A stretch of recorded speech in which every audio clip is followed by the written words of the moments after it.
Crime Story.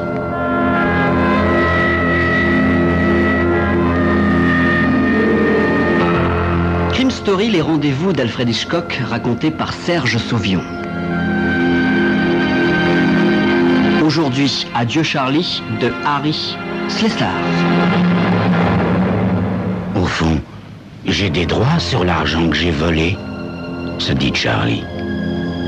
Charlie réussissait fort bien comme vendeur chez Brodman et Fils, prêt à porter de luxe pour homme, quand Max Crawford a commencé à le tanner avec son idée fixe. Une petite affaire bien à nous, Charlie. Une boutique qui nous appartiendrait vraiment. Car, pour ce qui est de vendre, Crawford ne craint personne. Il aurait même vendu du sable à un bédouin, alors c'est vous dire. Et Charlie a écouté avec ravissement Crawford lui exposer ses projets. Une grande vitrine dans le quartier le plus chic de la ville. Et bientôt, des succursales à Dallas, Chicago, Los Angeles. De l'argent à la pelle. Tu travailleras en dehors, avait dit Crawford de sa voix douce et onctueuse. Et moi, je travaillerai sur place. Qu'est-ce qu'on a à perdre, hein? Sur ce point, Crawford avait raison. Ils n'ont pas subi de perte. Seulement, la première année, ils ont tout juste couvert leurs frais. La deuxième année, tout un lot de costumes leur est resté sur les bras et les bénéfices n'ont été que de 3%. La troisième année, Charlie a commencé à puiser dans la caisse. Or, il estime y avoir droit à cet argent. Après tout, ça n'est jamais qu'une avance sur les promesses de Crawford. Crawford, qui ne pense qu'à la qualité de sa marchandise et à s'établir une réputation. Charlie, lui, doit faire face à ses multiples dépenses. D'abord, il y a Danielle Larson, une vraie fille de Las Vegas. Impossible de l'entretenir avec un ridicule petit pourcentage.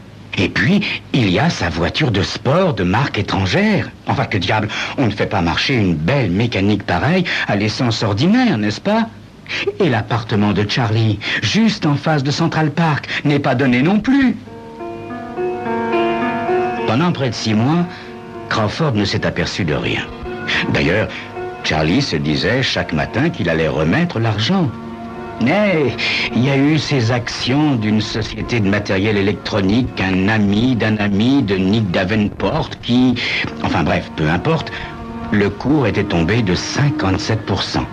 Mais ça, ce sont les aléas de la bourse, non?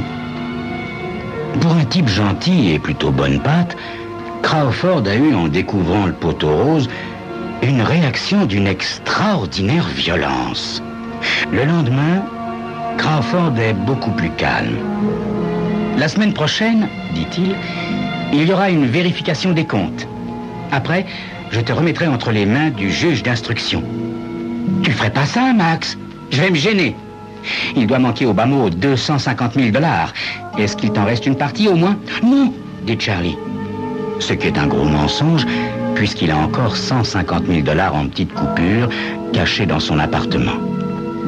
Alors, Charlie, qu'est-ce que tu as à dire pour ta défense?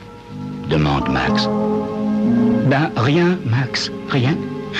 Sauf que ma mère a 84 ans et que le choc risque de la tuer. Alors, au revoir, Charlie. On se revoit au tribunal. Ce même jour, Charlie est bien soucieux en rentrant chez lui. Il explique la situation à Danielle et lui demande ce qu'elle ferait à sa place. Danielle referme soigneusement son tube de rouge à lèvres et dit de sa voix chaude: « Je suppose que je me tuerai. »« Merci du conseil, » fait Charlie. Et, faute de mieux, il essaie de se changer les idées sous une bonne douche. 20 minutes plus tard, il sort en courant de la salle de bain. « Tu as raison !» crie-t-il à Danielle. « Tu as tout à fait raison, ma chérie. Tu as trouvé la solution. »« Ah oui? Quelle solution? » ?»« Eh ben, je vais me tuer. »« Alors, adieu, » dit Danielle. « Je ne supporte pas la vue du sang. »« Mais non, attends, chérie. Je vais pas me tuer réellement. Je vais simuler un suicide pour que Crawford ne puisse plus me poursuivre en justice. J'ai un joli petit paquet de $ de côté, alors je vais prendre des vacances à Mexico, à Acapulco ou ailleurs. C'est charmant. Mais moi, là-dedans, qu'est-ce que je deviens? Ne t'en fais pas, ma chérie. Dès que la fièvre sera tombée, Je reviendrai et on fera une de ces fêtes. Je te vois mal faire la fête les notes au poignet, dit Daniel. Car tu seras malgré tout sous le coup d'une inculpation de détournement de fonds. Mais non, chérie, mais non. Ça aussi, j'y ai pensé. Mais en attendant, il faut que tu m'aides. Ah oui? Comment? En faisant un paquet. Un quoi? Un paquet. À peu près grand comme ça. Mets dedans des trucs lourds, tu vois, le fer à repasser, des chaussures, quelques livres, enfin, tout ce que tu pourras trouver dans l'appartement. D'accord, soupire Daniel. Donc, je fais un paquet. Et quelle adresse dois-je y inscrire? Non, ça, je m'en occuperai moi-même, ma chérie. Pendant que Daniel se met au travail, Charlie s'enferme dans la chambre et compose le numéro de téléphone de Max. Il ne tient pas à ce que la jeune femme entende la conversation. Ça pourrait la mettre sur la voie d'une partie de son plan qu'il n'a pas mentionné. Car Charlie n'a pas que son faux suicide en tête. Il prémédite aussi un meurtre. L'idée lui en est venue aussi dans la salle de bain quand il a compris que pour régler définitivement son problème, il n'y avait qu'une seule solution: éliminer Crawford. Mais comment s'y prendre? Après la bagarre devant témoins dans son appartement, Charlie ferait un excellent suspect. Mais il a très vite trouvé un moyen pour échapper aux soupçons de la police. Un moyen tout simple. Il suffirait qu'il ne soit pas là. Non mais vraiment pas là. Je veux dire, ni à Mexico, ni à Acapulco, ni ailleurs. Autrement dit, envolé, volatilisé, parti en fumée. Mort, quoi. Adieu, Charlie. Il devrait donc jouer le mort pendant un certain temps, puis s'occuper sérieusement de Crawford et laisser la police chercher des suspects vivants. Il écoute la sonnerie du téléphone à l'autre bout du fil, puis entend la voix onctueuse qu'il déteste tant. « Allô, Max? C'est Charlie. »« Laisse-moi tranquille, Charlie, » dit Max d'une voix lasse. « Non, mais je t'appelle pas pour t'ennuyer, juste pour te dire adieu. Parce que tu crois qu'en prenant le large, tu arrangeras tes affaires. » Charlie a un petit rire amer. « Ne t'en fais pas, Max, je ne m'enfuis pas. Je vais simplement là où plus personne ne pourra me faire du mal. » Ma parole, tu es ivre, Charlie. Adieu, Max. Je suis désolé pour ce que j'ai fait. Et j'espère que tu me pardonneras. Après. Après quoi? Écoute, Max. Quand on trouvera mon corps, accorde-moi une faveur. Ne dis à personne que j'étais un escroc. Ça tuerait ma maman. Tu me le promets, Max? Hein? Charlie! Hurle Max. Mais Charlie a déjà raccroché. Quand il sort de la chambre, Daniel est en train de ficeler le paquet d'un air boudeur. Il le soulève, approuve le poids et dit: « Tu ferais bien de filer maintenant, ma chérie. Je te donnerai de mes nouvelles bientôt. » Une fois seul, Charlie sort du débarras une valise vide et y met une paire de chaussures et un pardessus.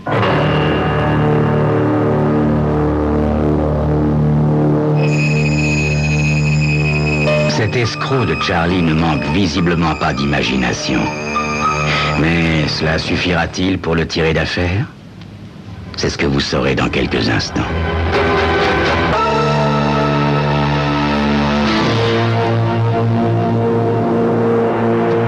Le trajet jusqu'au pont de Great Point ne lui prend qu'une demi-heure. Il range sa voiture sous le parapet, sort de la valise le pardessus et l'enfile.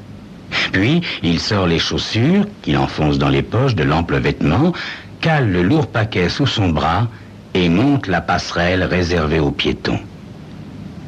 Il n'y a aux alentours que quelques flâneurs, surtout des clochards en quête d'un endroit pour dormir, et personne ne prête vraiment attention à Charlie et à son colis. C'est fort bien ainsi. Le moment n'est pas encore venu d'attirer les regards. Arrivé au milieu du pont, il repère un couple d'amoureux. Alors, il attend que les deux jeunes gens l'aient dépassé, puis prépare sa mise en scène. Il enlève son pardessus et le drape sur le parapet.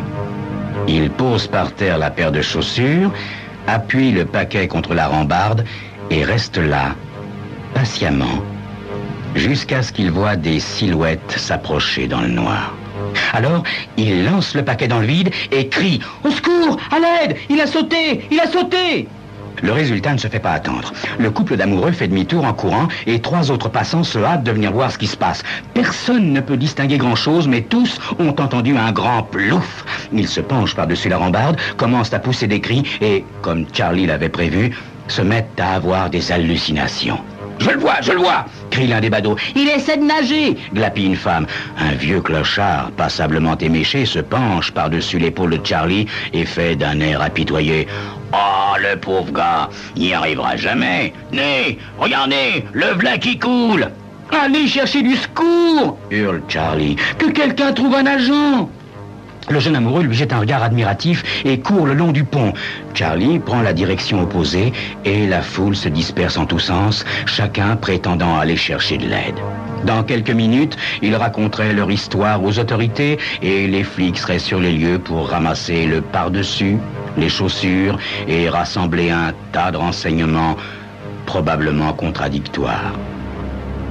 Charlie retourne à sa voiture, prend sa valise et appelle un taxi.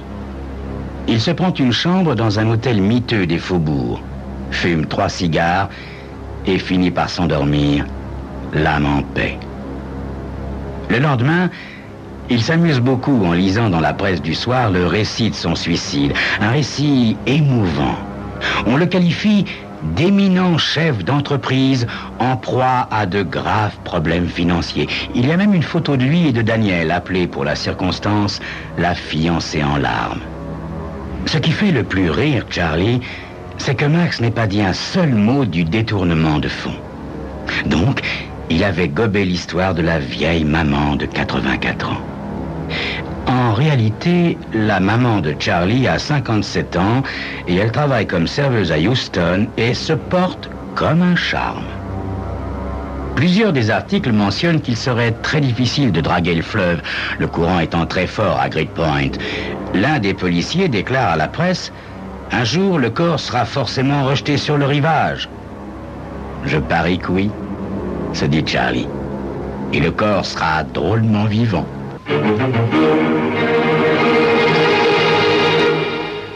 Trois jours plus tard, sa barbe a suffisamment poussé pour lui servir de déguisement rudimentaire. Vers 7 heures du soir, il entre dans une cabine de téléphone et appelle Max. « Allô ?» dit-il. « Est-ce que Fred est là ?»« Vous vous trompez de numéro » dit Max. Et il raccroche. Charlie met un quart d'heure en métro pour arriver devant l'immeuble de la 28e rue Est où habite Max. Quand il frappe à la porte, c'est Crawford qui ouvre. Et il ouvre en même temps une bouche si béante que si Charlie l'avait voulu, il aurait pu compter toutes ses dents. « Charlie !» C'est tout ce que Max trouve la force de dire. Charlie entre de force et referme la porte derrière lui. « Comment ? Alors tu n'es pas mort ?» balbutie Max. « Daniel m'a donc dit la vérité ?» C'est au tour de Charlie d'ouvrir le bec tout grand. « Daniel ? Quoi, tu veux dire qu'elle t'a tout raconté ? » Mais évidemment, mon vieux Charlie. C'était vraiment pas la peine de monter une histoire aussi compliquée. J'ai jamais eu l'intention de te poursuivre. Enfin, tu n'as tout de même pas cru sérieusement que je ferais une chose pareille à un vieil ami. Charlie est de plus en plus ahuri. Max, tu es sincère ? Tu voulais pas me dénoncer ? Mais bien sûr que non, Charlie. Crawford le prend par le bras et le guide vers le salon avec sa gentillesse coutumière. « Entre, Charlie, entre, et prends un verre. Tu sembles en avoir rudement besoin. » Charlie s'assied, rouge de honte à l'idée de ce qu'il est venu faire. Tuer Crawford, ce merveilleux vieil ami. « Oh, je suis un salaud, dit-il. Max, j'aurais dû mieux te connaître. J'aurais dû savoir que tu me ferais pas ça. Mais bien sûr que non, je l'aurais pas fait. Enfin, écoute, Charlie, envoyer mon propre associé en prison? Non, mais tu te rends compte? Faire une chose aussi ignoble, juste pour me venger et avoir l'affaire à moi tout seul? Oh, tiens, bois encore un coup. Charlie rit faiblement, vide le verre que Max vient de remplir pour lui et sombre dans le sommeil.